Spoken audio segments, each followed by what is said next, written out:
Good morning बच्चों। आज हम एक मौलिक कहानी पढ़ते हैं। एक मौलिक कहानी लिखिए जिसका अंत प्रस्तुत वाक्य से किया गया हो। और मैंने राहत की सांस लेते हुए सोचा कि आज मेरा मानव जीवन सफल हो गया। तो जीवन में अनेक स्मृतियाँ यादें होती हैं जो दुखद भी होती हैं, जो दुख देने वाली भी होती हैं और सुखद भी। परंतु कुछ घटनाएं ऐसी होती है जो ना केवल हमें सीख देती हैं अपितु हमारा जीवन बदल कर भी रख देती हैं, साथ ही हमें भावी आने वाले समय के लिए, भावी जीवन के लिए भी दिशा प्रदान कर देती हैं। ऐसी एक घटना बचपन में मेरे साथ हुई जो थी तो दुख देने वाली, परंतु उसका अंत बहुत सुखद था, सुख देने वाला था और मेरे लिए जीवन का नया रास्ता खुल गया। मेरे पिता बहुत बड़े व्यवसायी हैं और मैं अपने माता पिता की इकलौती संतान हूँ, इसलिए मेरा लालन पालन बड़े प्यार से हुआ, जिसके कारण मैं जिद्दी और अहंकारी का अर्थ घमंडी हो गया। मैं गरीब लोग, चाहे वे हमारे यहाँ काम करने वाले हों या दूसरे, किसी को कुछ नहीं समझता था। मैं सबका उपहास उड़ाता था, मजाक उड़ाता था और उन्हें तरह तरह से तंग किया करता था। यहाँ तक कि कई बार मैंने अपने पिता से हमारे यहाँ काम करने वाले लोगों की झूठी शिकायतें की और उन पर लांछन लगाया, जिसके कारण उन्हें निर्दोष, जिसका कोई दोष ना हो, निर्दोष होते हुए भी प्रताड़ना कष्ट प्रताड़ना सहनी पड़ी। कई लोगों को तो नौकरी से भी निकाल दिया गया। एक दिन मैं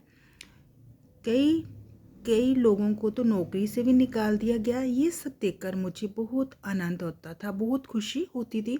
एक दिन मैं अपनी मौसी के बच्चों के साथ घूमने राजस्थान गया। पिताजी ने हमारे साथ हमारे यहाँ काम करने वाले 2 लोग, विकास और प्रभु दयाल को देख रेख के लिए भेजा। रास्ते भर हम सब बच्चों ने उन्हें बहुत तंग किया, परंतु वह व्यवस्था का अर्थ मजबूरी के कारण चुप रहे।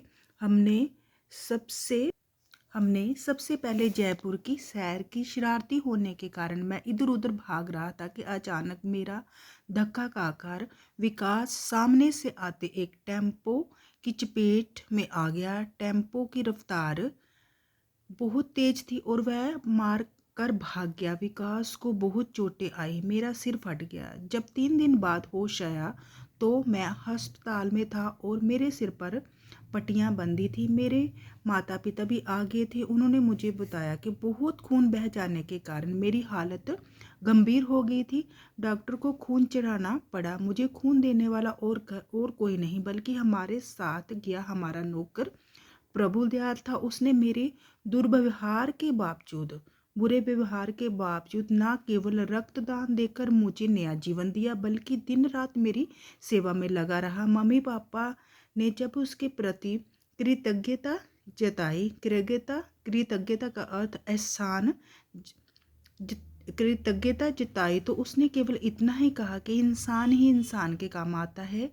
ये बात मेरे दिल को छू गई और मुझे अपने आप पर शर्म आने लगी और तथा ये भी समझ में आ गया कि अमीर गरीब छोटा बड़ा कुछ नहीं होता, सब इंसान समान है। जो समय पर सब कुछ भूलकर किसी की मदद करे वही बड़ा है और वही अमीर है। मैंने विकास और प्रभु दयाल से माफ़ी मांगी और कहा कि मुझे आज ये सबक मिल गया है कि घमंड नहीं करना चाहिए तथा सभी को समान समझना चाहिए। इस घटना ने मेरे जीवन की दिशा ही बदल दी। उस दिन का वह सबक मेरे भावी जीवन, आने वाले जीवन में भी काम आएगा। इससे ना मैं केवल एक सच्चा इंसान बन सकूंगा बल्कि भगवान के दिए इस अनमोल कीमती जीवन को दूसरों के काम में लगा सकूंगा। मैंने अपने हृदय परिवर्तन पर राहत की सांस ली और सोचा आज मेरा मानव जीवन सफल हो गया है। तो बच्चों, अगर आपको मेरी वीडियो अच्छी लगी हो तो प्लीज़ इसे लाइक शेयर और सब्सक्राइब अवश्य कीजिए। धन्यवाद।